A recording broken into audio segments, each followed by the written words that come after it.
Let us look at what is cryogenic oxygen. Cryogenic oxygen is oxygen converted into the liquid form. For this, it is essential that the oxygen is converted into a liquid and stored below minus 183 degrees Celsius. In fact, minus 183 degrees Celsius is the boiling point of the liquid oxygen. So it has to be stored at minus 200 degrees Celsius or so that the oxygen remains into the liquid form. Now, what happens to the oxygen? How it expands? Let us look at it. In the liquid form, the oxygen is kind of compressed. So 1 liter of liquid oxygen is almost equivalent to 870 liters of gaseous form of oxygen. Or we can just say, as a thumb rule, more than 800 liters of oxygen is made available out of 1 liter of liquid oxygen at the atmospheric pressure. Now, pressure, temperature have a huge effect on the calculations of oxygen. So we are not going to go too much into the physics of it. We are looking at the oxygen's basic calculations so that you are able to understand oxygen. We can term this as oxygen calculations. So basically, when industrial grade oxygen is delivered or medical grade oxygen is delivered, it is measured into metric tons. 1 metric ton is equivalent to 870 liters of liquid oxygen. And 1 liter of liquid oxygen is equivalent to 876 liters of gaseous oxygen. Now, what is gaseous oxygen? In the simplest way, you take a vessel of 1 liter milk and the air that will be contained at atmospheric pressure into that 1 liter of vessel of milk is 1 liter of oxygen in gaseous form. So, there are 4 sources of oxygen which are used for giving the medical oxygen.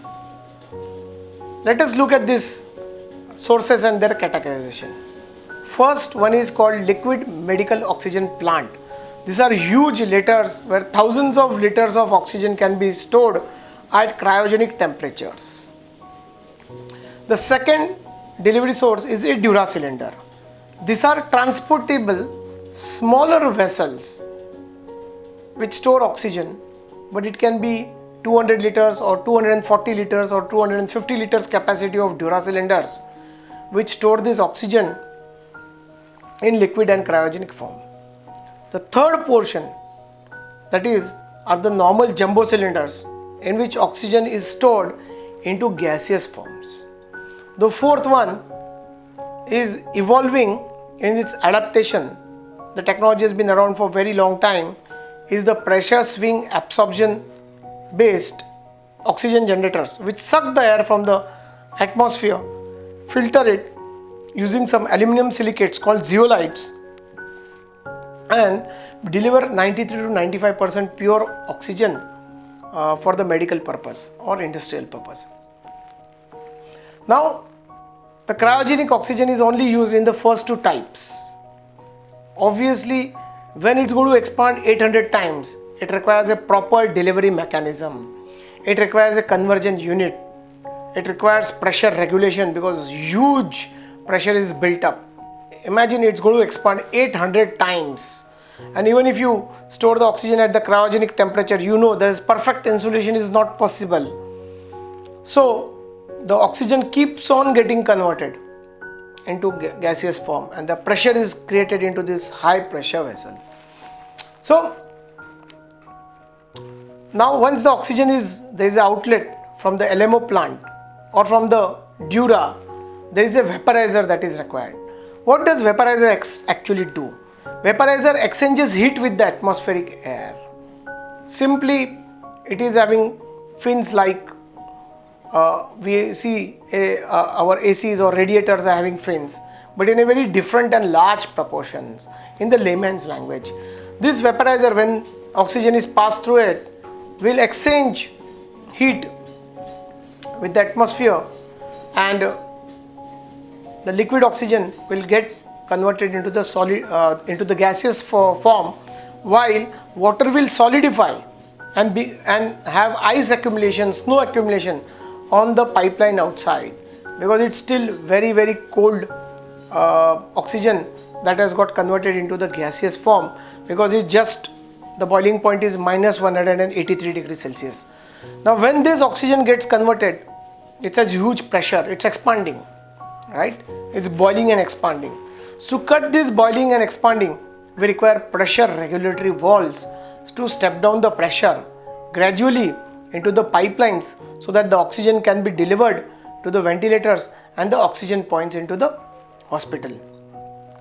So to recap, liquid medical oxygen, there are huge pressure vessels in which oxygen is brought into the liquid form from the cryogenic tankers, and it is filled up, and further they are vaporizers and they will deliver it to the patient. If you look at Dura, I have explained the Dura technology. Again, liquid oxygen, cryogenic oxygen, use of inbuilt vaporizer or external vaporizer, and then delivered to the patients. Jumbo, it's the gaseous form, and the oxygen generators or oxygen concentrators. Now let us look at the capacity. As I told you, thousands of liters, KLs. The liquid oxygen is delivered in metric tons, converted into the KLs. The units have been explained, and to the recap, we are recapping it.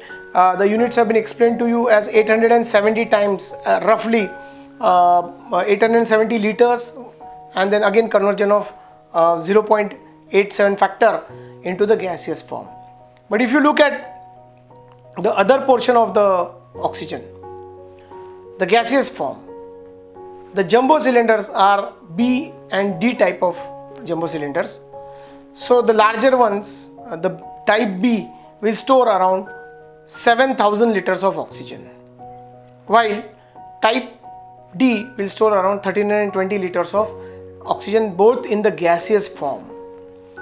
These are also stored at a certain pressure and then delivered to the patient. Thank you.